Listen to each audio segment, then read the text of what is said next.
is our common bond truly? Freedom! I hereby declare this to be an unlawful assembly. I order all those assembled to immediately disperse. If you do not disperse, you may be arrested and or subject to other police action. Other police action may include actual physical removal, the use of riot control agents and or less lethal munitions, which could cause risk of injury to those who remain. Freedom! Because that's what it's all about, and it's the only thing that it's all about, nothing else. Hello world, we are anonymous. A man by the name of William Cooper died shortly after the 9/11 catastrophe. It was a catastrophe that has led to the current state of affairs that we are witnessing today. With the war front on all sides, from invading states in the name of liberal democracy, to the recent state of emergency declared on hackers, the world is invariably changing with dramatic speed. William Cooper tried to warn us about the nature of these events through his radio programs, his writing, and his investigation. Cooper was a member of the Naval Intelligence when he was but a young man, and was reared in a military family. He lived on bases with his father for most of his adolescent life. Shortly after, he was run off the road in an accident that resulted in the amputation of his leg. The people responsible even visited him in the hospital, warning him to keep quiet. It was then that Cooper realized that he had to protect himself if he was to uncover the truth, a truth that he suspected existed within government facilities. To government cover-ups and from hidden cancer cures to terrorist attacks, he understood the risks this entailed. In the late 1990s, after establishing Citizens Agency for Joint Intelligence, at one point the largest global civilian intelligence gathering organization in the world, the government began harassing Cooper by any means they could, tax evasion and bank fraud, accusations that were never substantiated. In contrast, banks gave William Cooper a glowing report. He paid his bills early and had no debts.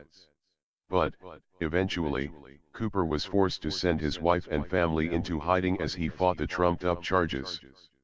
President Clinton, at the time, placed him on the Filegate list, a list of people who were deemed a threat, a list that involved questionable surveillance on these threats. On the November 6, 2001, a confrontation occurred between William Cooper and law enforcement agents. These men had supposedly disguised themselves as rowdy teenagers, and used this ruse to lure him from his house. William Cooper was then shot dead, allegedly because he was part of a militant anti-establishment movement. The occurrences of that chaotic day are still unclear, but his body was left on the doorstep for 15 hours, with no medical attention, or intervention provided, and no cameras, or recordings made of the unfolding events that led up to his death. Months before his death, his radio program had broadcast that there was a high likelihood of a terrorist attack on American shores, possibly involving Osama bin Laden, who would be portrayed as the next Saddam Hussein by the government. He predicted the reactions to the attack, the risk of a police state. When he was dared to give a timeline, he stated that the attack would occur on his June 28, 2001 program. He stated that it was only weeks away from happening in his opinion. Just weeks after September 11, and months after his striking predictions, William Cooper was shot dead at his residence.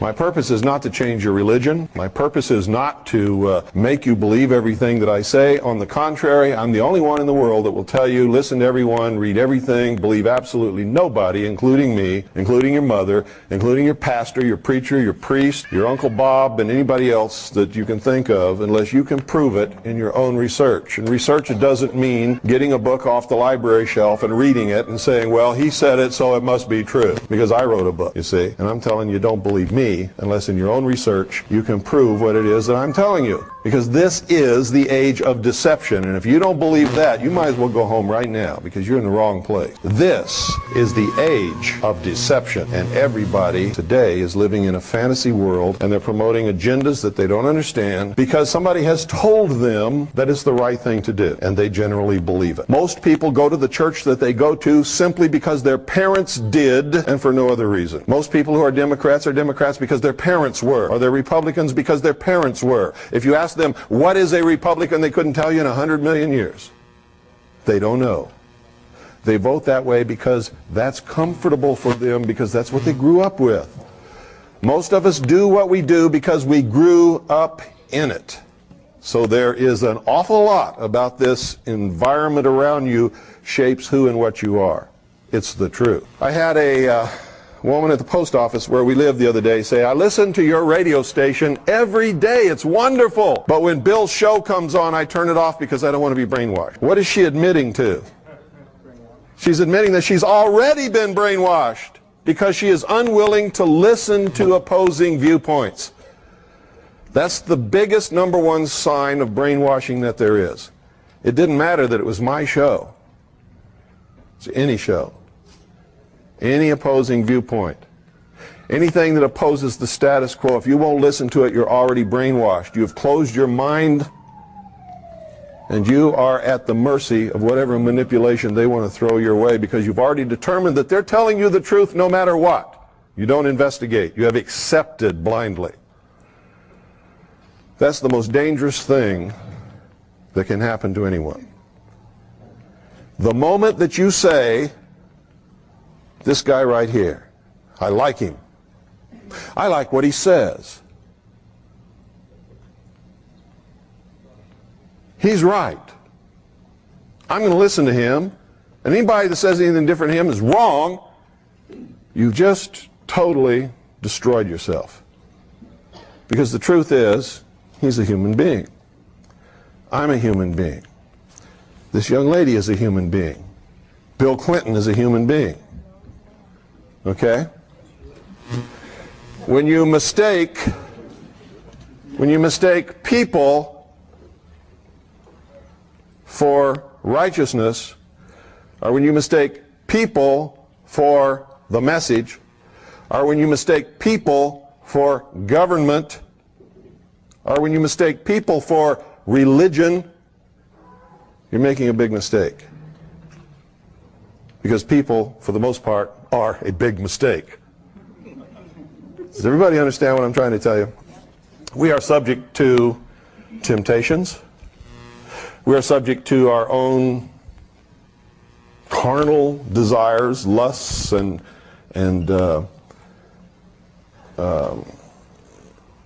well, I could probably go through a list of about 500 things that can make an average, normal, good-thinking, good-doing person for most of the time, at some point in their life, do something that's absolutely terrible. Most of us are here and not in jail because most of us, when we did whatever it was that was so terrible in our life already, and everybody here, without exception, has done something like that, we got away with it, didn't we? Okay. The concept that imperfect men can rule imperfect men is absolutely ludicrous. The concept that you can give someone power and they're not going to abuse that power is also ludicrous. It is wrong for us to ever get into that kind of thinking. And the more power you give someone, the more opportunity they have to abuse or misuse that power. And the easier it is to fall into temptation for them. Now, I got to tell most of you right now, I don't like Clinton any more than you do, but it's wrong. It is absolutely wrong of us to judge Clinton. Now, I'm going to talk about this country and what it's all about. Some of you are going to disagree with me. And during this talk today and tomorrow, I'm going to make some of you angry. And I want you to understand this. If what I'm telling you up here is not true,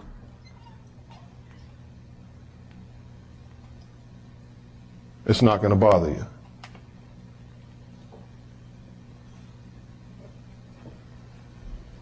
you're a rapist. Did that bother anybody in here? Anybody get bothered by that? No. You know why? Because there's no rapists in here. If I said, you're a rapist, and somebody got up and started yelling at me and ran out the door, you'd know I hit somebody, wouldn't you? Okay. On my radio show, I use the term sheeple a lot. I can always tell when I hit the targets, boy, I get the letters. How dare you call me a sheeple? That person wouldn't have wrote that letter if that person wasn't a sheeple. Because they would have known I wasn't talking about them, right? Only the person that the arrow hits gets angry. So the reason I'm telling you this, if you find what I'm talking about disturbing, I'm hitting you with some truth that is bothering you. That's really bothering you, and you need to look at it really closely. Because it wouldn't be bothering you if it wasn't true. If it wasn't pinging on you personally with something that you know inside of you is not right, it's not going to upset you. And that's the truth. Okay. He who does not study and understand history is doomed to repeat it. And the same play has been being performed throughout the history of the world by what we call the builders, the controllers, the puppet masters, whatever you want to call them. And I'm going to start right at the beginning and tell you exactly who they are and how to identify them. Okay? Because there really are puppet masters. There really are controllers. There really are builders, but they're not engaged in building buildings. They're engaged in building people. They're building what they call the perfect race. They're perfecting humanity in order to control nature. They're building the utopian world that they perceive that we need. I say, who's we? We who? You didn't ask me about this. You know? And that's the problem with these guys. They have placed themselves in an elitist attitude to tell the rest of us what we need. And the truth is, we don't need them to do that. Okay? They haven't got the right to do that. They think they do, because they think we're just a bunch of stupid cattle. And I got to tell you, for the most part, most people prove them right all the time. Not intentionally, but because the knowledge, the truth has been withheld from the people. And that's how they manipulate people, is by withholding the truth and controlling them with the lies. Okay?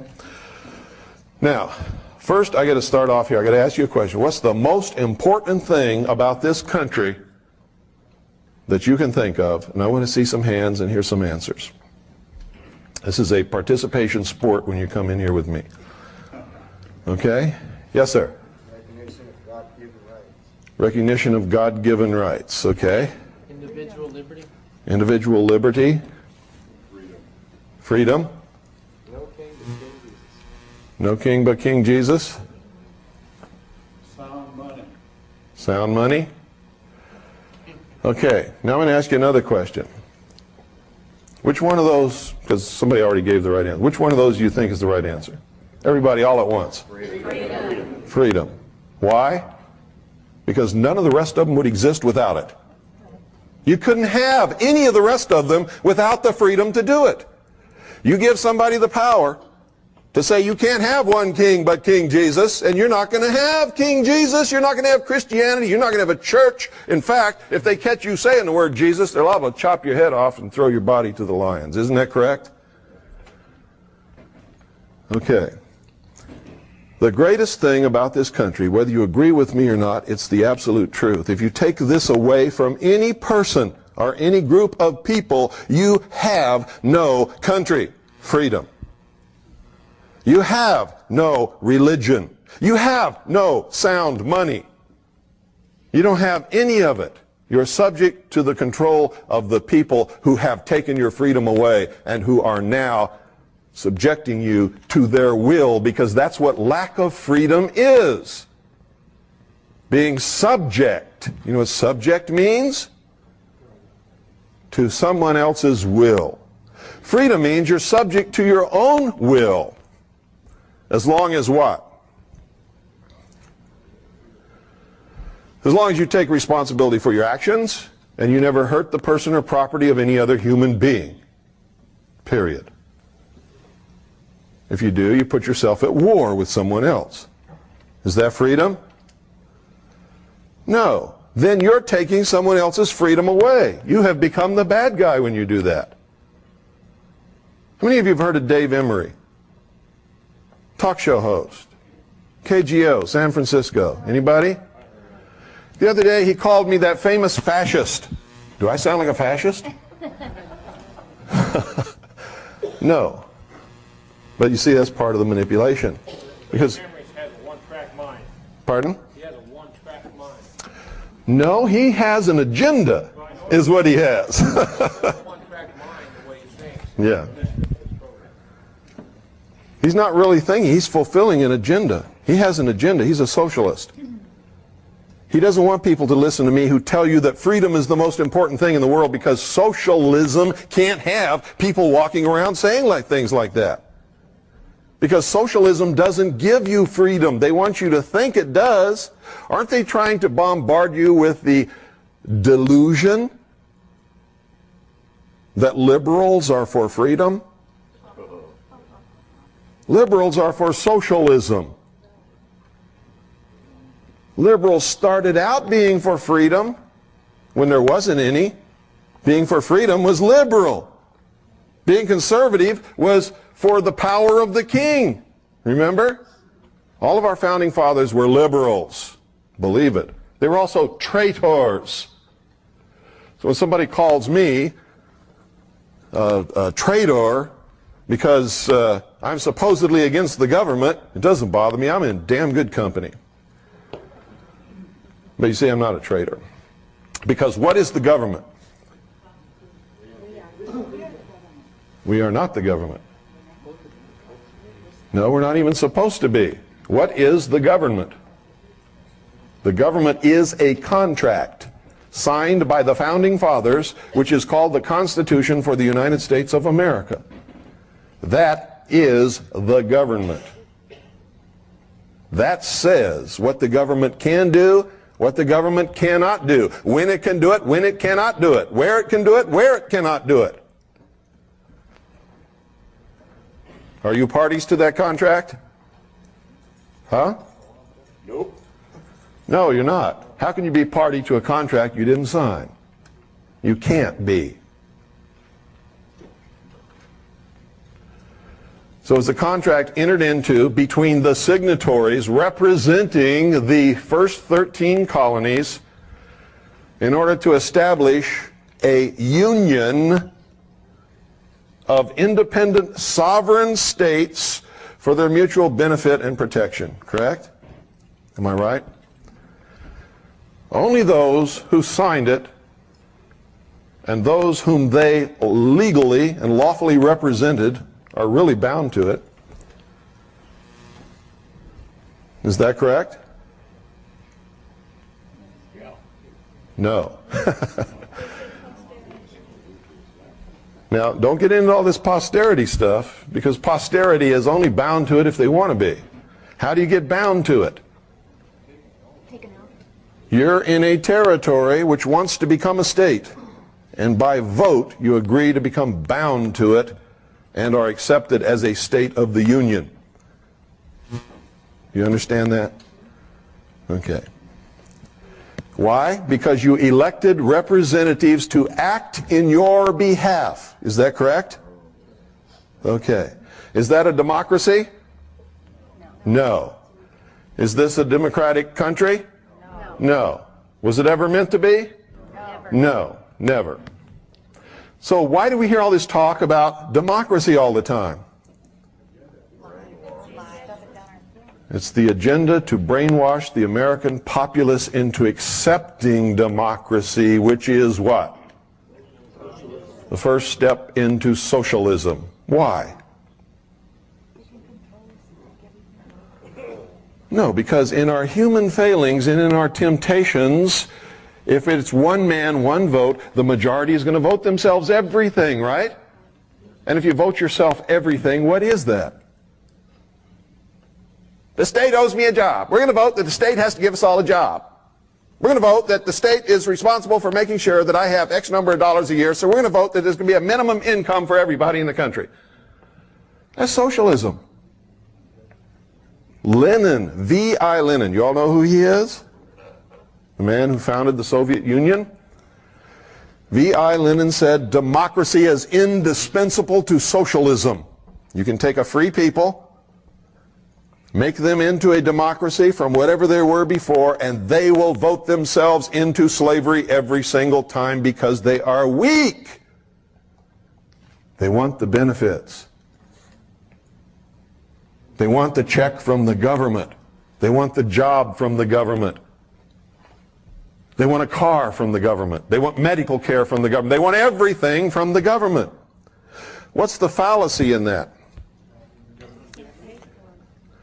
The government doesn't have anything to give you unless they first take it away from you. Right?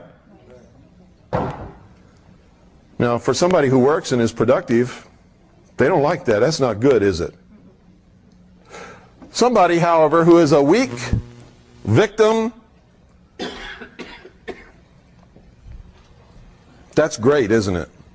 Because they don't have to do anything anymore, do they? They can just sit back and be provided for. Have you noticed all across the country right now, they are creating victim classes of people? Why do you think that is? Because victims need care. Once you create a victim that needs care, you have another vote for socialism, don't you? Most of it is a scam. When I grew up as a boy, I lived all over the world. I remember one period of time when I was in junior high. That's 7th and 8th grade. I lived in Midwest City, which is right outside of Oklahoma City. I went to Midwest City Monroney Junior High School, which had just been built. We were the first students in that school. Nobody locked their doors. I never knew a girl that got pregnant. Never, ever, not once. Never knew anybody who was divorced. Never knew anybody whose home was robbed. I had my bicycle tire cut one time by a kid who didn't like me. Big deal. You know, what's that? $3 for a new tire. And of course I bloodied his nose. We both got whipped by our parents. Him for slitting my bicycle tire, me for bloodying his nose. I didn't care. He didn't care either. We lived in a different world than we live in today. Everybody earned a living. Everybody who wanted to work had a job. I don't care who it was. And the only thing that could hold them back would be the lack of an education, which was available to everybody, except in some extreme rural areas of this country where there really was poverty, lack of education, and inability to get good work because they didn't have that education. Now you see people coming in this country complaining about these things that have no legitimate complaint. Now don't get me wrong, I'm not pinging on immigrants, because if I lived in a place that was so terrible I couldn't support my family or put a roof over my head or even find a toilet to go to the bathroom, I would be coming across this border just as quick as they are. You can't fault them for that. It's illegal. You can fault the government for allowing it to happen because it's illegal, it's unlawful. And they're always talking about we got to follow the law. Truth is, we only have to follow the law that they think is okay. Why do they want these people coming across our borders? Because these people are helpless. They're without money, they're without a home, they're without a job. What are they? Victims. What do victims bring? Give them the vote and you're going to have socialism. That's why they don't try to stem the flood of immigration.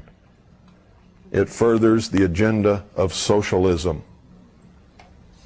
I feel sorry for those people. They're being used. And their only thought is to find a good place where they can have a good life for themselves and their children. They're being used and abused, and they all become good little Democrats. They all vote socialist, and they all want their handouts from under Uncle Sam. There are some who came into this country many years ago of many different nationalities who have learned the American way, are good Americans, are not immigrants. They are Americans, and they've established and have a sound place in this country. They're part of it. But they're being used.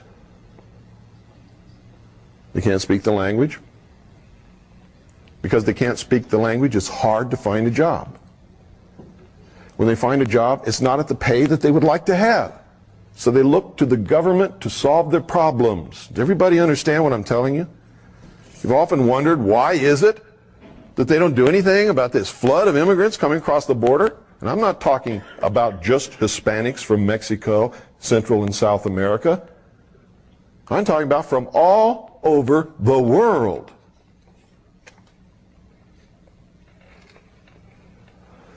They come here for a better life, not realizing that in coming here and being manipulated and used as they are, they're going to destroy all of their chances forever having the American dream. They're going to help bring about socialism, which will put them back into slavery again.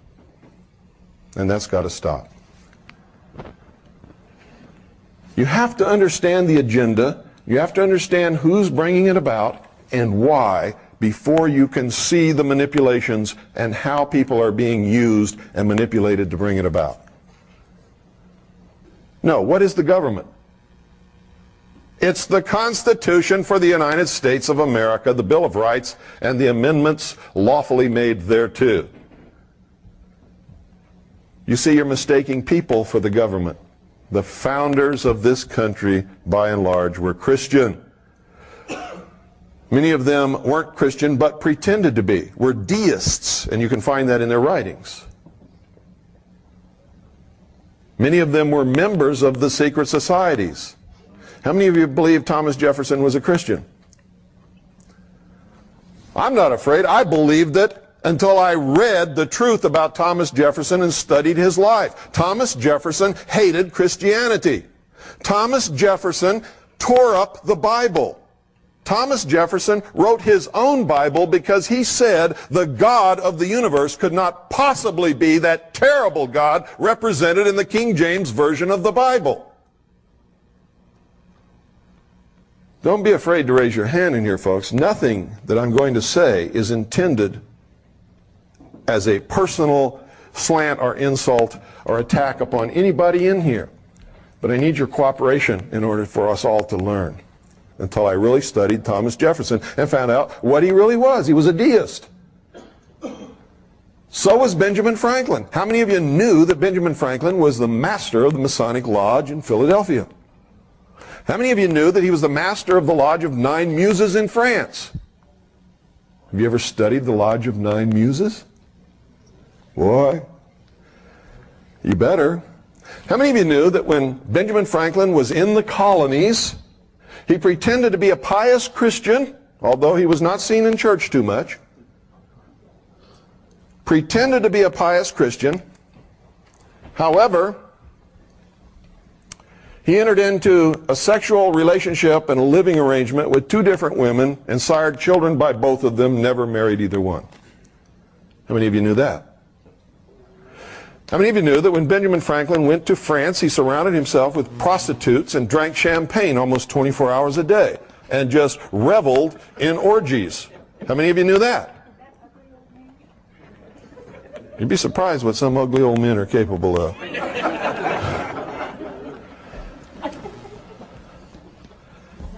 See, these are things you don't know because you were taught something different, and it makes you uncomfortable to hear what I'm telling you, only for the reason that you've been taught something else and you've been reared with it and you've accepted it. It's hard to let go of something that you have learned and accepted that is not true. You don't want to let go of it because then you have to give up your comfort zone. How many of you know that George Washington was a Freemason? How many of you know if you're a Freemason, you cannot possibly in your wildest dreams be a Christian? It's absolutely impossible. And I can show it to you in their own words. So how could George Washington be a Christian? And you don't even know the slightest, teeniest bit about his real involvement in the secret societies.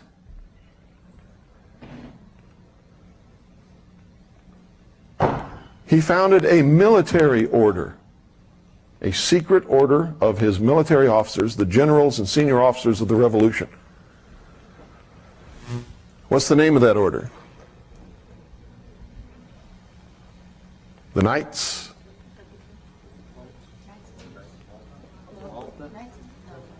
of Cincinnatus. Also known as the Knights of the Golden Circle. What sprang out of the Knights of the Golden Circle many years later? The Ku Klux Klan. How many of you knew that?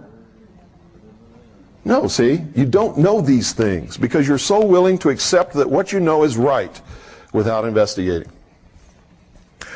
And until you break out of that mold, I'm going to tell you right now, you're never going to know anything about the truth of this country, who founded it and why, and where it's going, what's happening today, and what the consequences are going to be for us down the line. You see, all of this has happened over and over and over and over and over again throughout the history of the human race. These people know how to lead us wherever they want us to go because they study history and we don't. What was Rome? What was Rome? A republic? What kind of republic? A constitutional republic. They had a constitution. Did you know that? It was a republic. Did you know that? What happened to Rome? It fell into oligarchy, and then into dictatorship, then into rampant immorality, and socialism declined, fell, and became the Vatican. Anybody here doubt that? I can prove every word of it. The Roman Empire never fell. It changed its name. The emperor became the Pope. This is the truth. The old pantheon of Roman gods became the pantheon of saints, and they are identical in name and everything else. Now, I'm not trying to hurt Catholics. I'm not saying that you belong to the wrong religion. I'm not telling you to change your religion. I believe in freedom. I'll fight for you to be a Catholic or a Buddhist or a Baptist or whatever you want to be. But when you come to talk to me, I'm going to tell you the truth about all of it, whether you want to hear it or not. And the only way to escape that is to get away from me. Okay? We are all manipulated. All of us. Do you have the freedom to choose your religion? Can you have a country that is Christian and have freedom? No. What if in 100 years the majority of the population changes their religion to Buddhist? Now, what kind of country is it? You can't assign a religion to a country. A country doesn't exist except on paper and in your mind. The religion belongs to the people.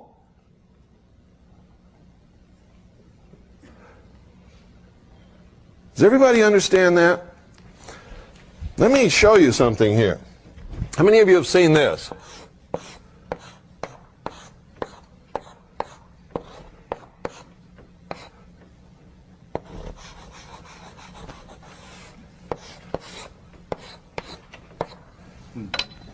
What is that? Where have you seen it? Pardon? On your book. Where have you seen that? Jehovah's Witnesses, that's true. Where else? How many of you watch Pat Robertson? You don't recognize that? He had that for a long time. It's the symbol of what great Christian broadcasting network? Who's on TVN? Huh? What does it mean?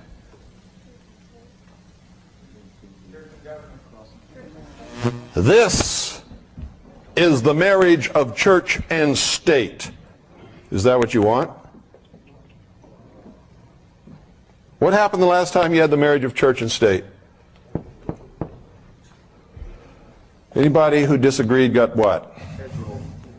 Burned at the cross, placed on the rack, chopped into pieces, tortured, murdered, burned.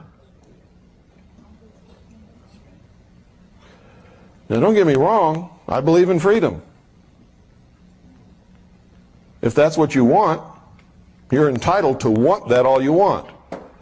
But I got to tell you, you try to bring this into being and I'll fight you with everything I've got. Because I don't believe in burning people at the stake. I don't believe in placing them on the rack. And I am a Christian. I don't believe in persecuting Jews because they're Jews, because they killed Jesus Christ, because I guarantee you there's not a Jew living on the face of this earth today that even knew Jesus Christ, much less killed him. That's what's called what? Corruption of blood. Our Constitution forbids corruption of blood, doesn't it? Because it's wrong. By the same token, I don't like Jews who say we're the chosen race and the rest of you are a bunch of stupid cattle and we're going to rule the world someday. You know what I say to them? Not if I can help it. Because why? Because it's this. Only it has a Star of David instead of a cross in the crown. Is that what you want? You see, that's democracy. When you have enough people who believe like you do to force your will upon everyone else, you become the bad guy. What does freedom say? What is freedom? The right to choose. As long as I don't hurt the person or property of any other human being, I can believe what I want, go to whatever church I want, be whatever I want, read whatever book I want, do whatever I wish, and do it abundantly and with prosperity. And without freedom, I couldn't do any of it, neither can you. When you ask for this, you're asking for enslavement. And right now, you might be the slave master, but who's going to be in charge 50 years from now? That's the uncertainty about these things. You might be on top now, but just wait a little while. It never fails. If you study the history of the world, you'll find whoever the oppressed is today will be the master tomorrow. A lot of what's happening in the world today is because this happened yesterday. Make no mistake about it, everything that is happening in the world today is because of race and religion and the persecution caused by those two different things throughout the history of the world. Is everybody up with me? I know that some of you don't agree with me. That's okay. I'm not telling you you have to. But I want you to go out of here thinking about these things and think about what is it that you really want. You want to be free so that you can be what you want to be and worship where you want to worship? Or do you want to cause a situation whereby you're in charge so that you can force your will upon everybody else so that they'll get pissed off enough to overthrow you and do the same thing to you? Because that's exactly what that brings about. Exactly, it's never failed. Study history, you'll see. It's the truth. So, if our founding fathers were deists and they were members of the secret societies, and some of them were masquerading as Christians, and some of them were just flat weren't Christians, weren't masquerading at all, why did they create this country? They came here to create a new world, not a country. How many of you really read what they wrote? They didn't come here to create a country. They came here to create a new world. What did they call it? They called it the New World, didn't they? What else did they call it? the grand experiment, the great experiment. Remember reading those words? And just read right over them, didn't really understand what it meant. They came from a world that was oppressive, ruled by kings and queens and popes and prelates and bishops and lords and barons, who just because they didn't like the way you looked could chop you into quarters and throw you to the pigs if they wanted to, anytime they wanted to. And if you didn't believe the religion they wanted you to believe in, they'd burn you at the stake or torture you. In some way, make your life absolutely miserable. They came here to create a new world, free from all of that. But they knew that they could not be safe in the new world if the old world was the way that it was. How do you get rid of kings and queens and barons and lords and emperors and prelates and sultans and emirs? How do you do that?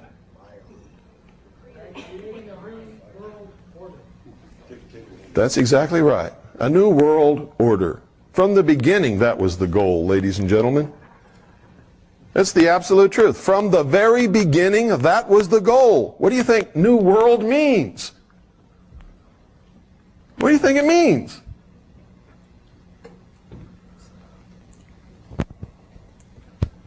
So they did something that was unheard of, never been done in the history of the world. They set the cattle free. They said, you're not really a serf. You're not really a slave. You're not really as dumb as they say you are. You're not really a bunch of cattle. Now you're free men. You got brains. We're even going to write this contract to guarantee your freedom. But we know you won't keep it because you're human. And they wrote about that, didn't they? Didn't they tell us all the ways that we would give it up? Didn't they write about it? Didn't they warn us over and over and over and over again in all of their writings? They knew we would give it up because we're human, and they were geniuses who understood human nature probably better than any single group of men that's ever lived throughout the history of the world. They understood it perfectly. What did Ben Franklin say when he came out of the Constitutional Convention after everything was signed, sealed, and delivered? Somebody said, "Hey, Ben, what have ye wrought?" See? A republic, if you can keep it.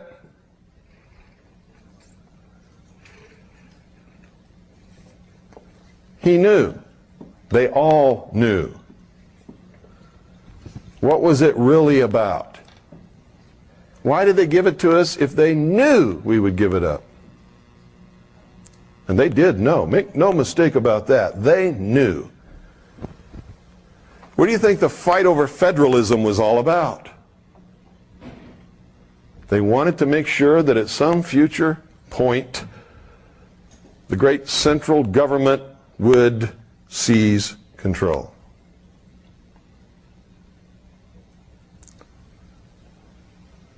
And they even pretended to fight over this.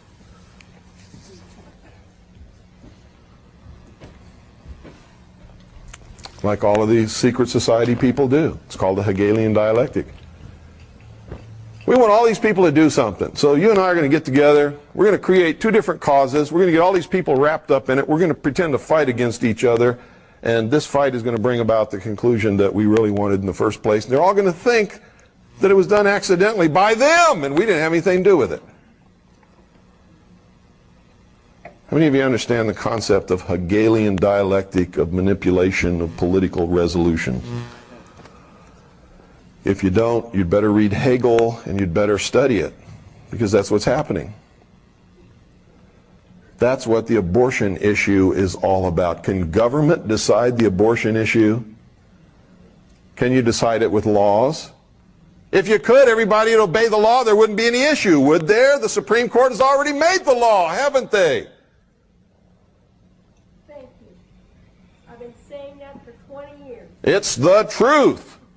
The whole issue is designed to create a conflict which cannot be solved except by some world body. And by the way, if you want confirmation of what I said about the Founding Fathers, if you really believe that they were Christian, go look at the city that they laid out from the air. Look at the symbolism that they built into it. All deist, all Masonic, all Jacobin. It's another word for Jacobin, Illuminist, Illuminati. Go into the Capitol building, stand right in the center of the rotunda and look straight up at the dome where nobody ever looks. And what do you see? You see the apotheosis of George Washington, riding across the heavens in the chariot of Apollo. Who is Apollo? George Washington. He's become God now. And around the perimeter of the Capitol dome, you see all the old gods of the Roman pantheon. They're all there. Zeus, Mercury, Prometheus, all of them. What's that doing on the inside of our Capitol dome if this country is a Christian nation? Can you tell me that? No. And you never will be able to in a million years unless you turn around and admit the truth. The truth is it never was intended to be. The people in government for many years have been Christian. Are they now? Most of the people in our government now are not Christian, and that's part of the problem today. They have no morals, no ethical standards of behavior, and therefore anything goes. They're a pack of pathetic, chronic liars, which is the sign of a socialist every single time. Socialism believes in what? The supremacy of the mind of man, not in God. Anytime man has supremacy over everything, everything becomes what? Subjective. If you're God, how can you do something wrong? And that's the whole problem with this crowd now. They don't have anybody to answer to. You see, whether you believe in God or not, the human race must have God. They must have a superior power to which they must answer. If they do not, then everything becomes subjective. And if I want to slice your head in half, by God, there's nothing wrong with me doing it because I'm God. You understand that? That's really what's wrong. When man has nothing or no one to answer to, man can do no wrong, can he? And by the way, when you hear politicians and talk show hosts and newspaper reporters using that term masses, those are Marxist, socialist speaking Americans. Never use that term. Americans say the people, the American people, my fellow Americans. Only a Marxist, socialist, or a communist will use the term masses. And you're hearing that on talk radio and in the media all across the country all the time, and on television, even Dan Rather uses that term. Dan would rather be read. There is only one uniting common bond amongst all Americans. What is it?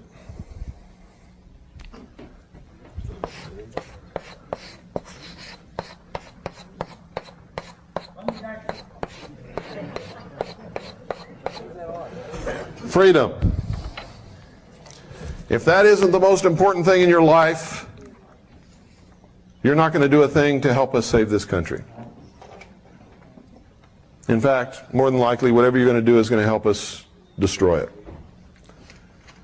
And I say us because it's the truth. If you want to really know what's wrong with this country, when you go home, go in your bathroom privately so nobody else can see you do it, close the door and look in the mirror. Look in the mirror. The truth is, what's wrong with this country is the American people have lost the knowledge and the motivation and the meaning of what it was all about to begin with. It was always about giving the common man freedom. Why? Because Folks, our founding fathers knew that if that would work, that would be the New World Order. If we could accept it and be responsible and hang on to it and make it work, that would be the New World Order. A direct result of it would be that giving the common man real freedom would topple every king and queen and sultan and emir off their thrones all around the world, and that's exactly what it did. Isn't that true? And they knew that they couldn't have any kind of a new world or new world order of any sort unless they got rid of the kings and queens and sultan and emirs and lords and barons. That's why they called this the Grand Experiment. Because that's what it was. If it would work, it would be the New World Order. If it wouldn't work, it would be whatever they thought that it should become. You know what they think it should become? You know what they're trying to make it now? A world totalitarian socialist government headed by a, quote, benevolent, unquote, dictatorship. They're going to present you with a Messiah. The whole world will accept this person as a Messiah. You can call him the Antichrist, whatever you want. I don't care. It's going to be the answer to all your problems. Worldwide. And the whole world is going to bow down to this person. Whether you believe in Christianity, the book of Revelations, or not, I'm telling you this is what's going to happen because I've talked to them face to face. And they don't even hide the fact. That person will wear the throne of the world. Behind that person will be a council of what they call wise men who will really be the rulers. This poor guy is just going to be the fool they stick out there to take the brunt of the public wrath whenever it's necessary. And you can knock him off if you want to. They just put somebody else up there. You don't have any choice, even if you vote. Because the choices that they give you to vote on all belong to them. Why do you think Charles Collins and Rosemary could not get in the debates? Could not get on ABC, NBC, the communist news networks, or any of the rest of them? Why do you think the American people were never shown them as a choice? Because you're not going to get a choice. They will put 2 or 3 up there for you to vote on. All belong to them. They'll even make it like they're really against each other. They'll make you believe it. They'll even throw you some trash about one of them, so maybe you won't vote for him thinking the election's fair because, that's not a moral person. And then who do you put in the White House? The most immoral person that ever lived on this planet. Communist Clinton. You don't have a choice. That disappeared a long time ago. There's not a nickel's worth of difference between the Democratic and Republican Party, and hasn't been for an awful long time. And it doesn't matter which one is in the White House, we still go toward the New World Order, don't we? We still go more and more into socialism, don't we? But if they were truly different, that wouldn't happen, would it? So, I guess that, what time is it? Anybody got the time?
We live by the sword, they try to sell the wit.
We live by the sword and we shall die by it. From New York City.